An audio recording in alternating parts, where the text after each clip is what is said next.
আমাদের on principal এক পরিবারে দুইজন সংসদ সদস্য অতীত আমরা সেটা অ্যালাউ করি নাই, এবারও এটা করা হয় নাই। তো এটা অন প্রিন্সিপাল আমাদের দলের সিদ্ধান্ত অনুযায়ী আমরা করেছি। উনি আমির জামাতের স্ত্রী হেভিওয়েট শুধু নয়, তার সাথেও জামাত ইসলামের ডজন ডজন আমাদের হেভিওয়েট প্রার্থী আছে। জাতির সামনে তুলে ধরার মতো, দেশ পরিচালনার মতো যোগ্য নারী নেতৃত্ব আমাদের আলহামদুলিল্লাহ আছে। সেই জায়গা থেকে নয়, আমাদের নীতিগত কারণে আমরা এক পরিবারের দুইজন সংসদ সদস্য দিয়ে নিই। আজকে আমরা এখানে এসেছি, নির্বাচন কমিশন জাতীয় সংসদের 50টি মহিলা আসন সংরক্ষিত, তার তফসিল ঘোষণা করেছে, নির্বাচনের তফসিল। সেই তফসিল অনুযায়ী আজকে নমিনেশন পেপার দাখিলের শেষ দিন। আজকের এই শেষ দিবসে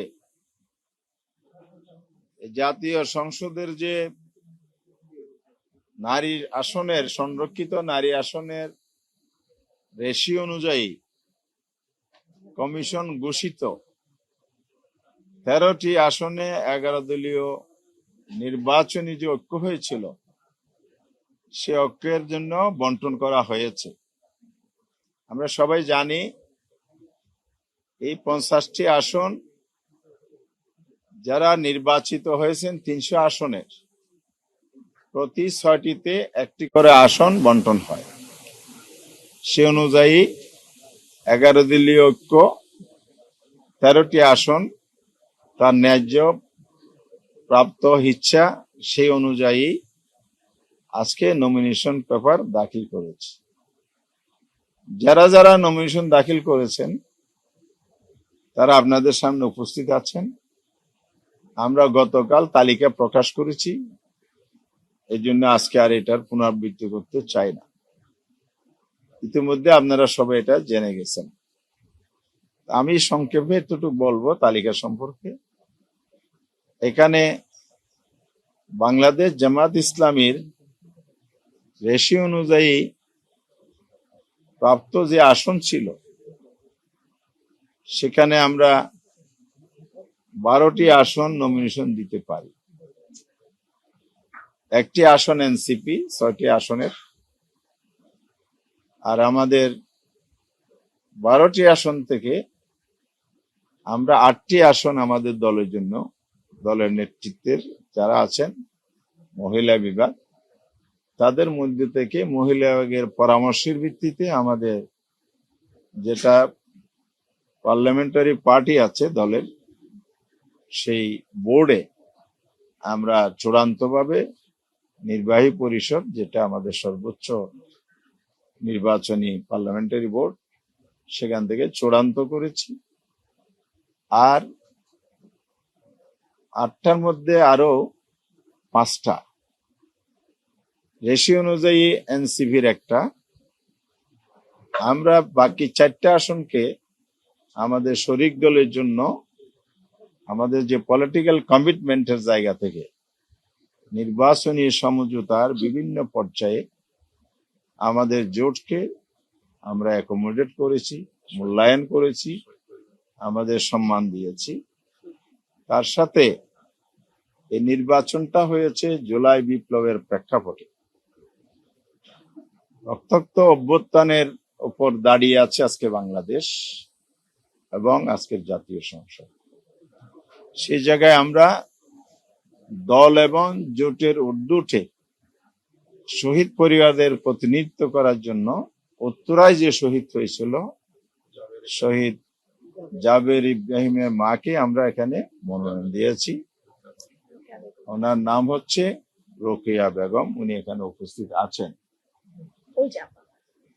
আর বাকি এনসিপির একটি আসন থেকে তারা মুনিরা শারমিন, দলের যুগ্ম আহ্বায়ক, এখানে উপস্থিত আছে।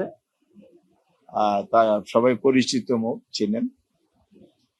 আরেকটি আসন আমরা এনসিপি কে, আমার পাশে যে দাঁড়িয়ে আছে ডাক্তার মাহমুদা মিথু, সে জালকাঠি 2 থেকেই জালকাঠি একেই নমিনেশন সাবমিট করেছিল। আমরা সেই সময় সমঝোতার যে ফর্মুলা ছিল সেই জায়গায় তার নমিনেশন প্রত্যাহার করা হয়। আমরা নারী আসনে তাকে মনোনয়ন দিয়ে সম্মানিত করেছি। এটা আমাদের কমিটমেন্ট, আমরা রক্ষা করেছি। এরপরে বাংলাদেশ খেলাফত মজলিস 2টি আসন পেয়েছে 300 আসনের মধ্যে।